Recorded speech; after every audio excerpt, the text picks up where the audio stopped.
നേതാവേ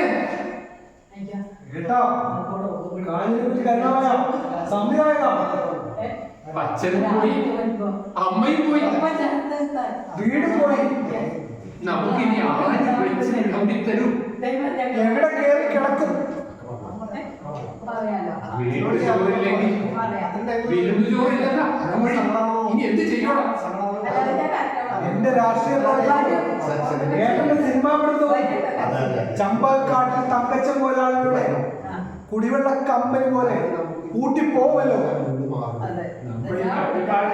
നമ്മളിനി എന്ത് ചെയ്യപ്പെടാ? വീട്ടുചോറില്ലെങ്കിൽ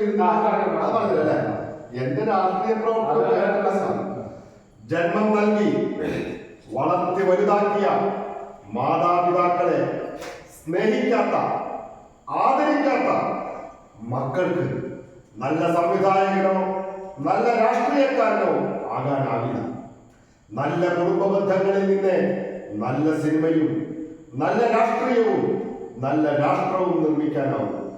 നിങ്ങളത് തിരിച്ചറിയുന്ന കാലത്ത് നമുക്ക് വീണ്ടും ഒരു വീട് പണിയാം, ഒരുമിച്ച് കഴിയാം.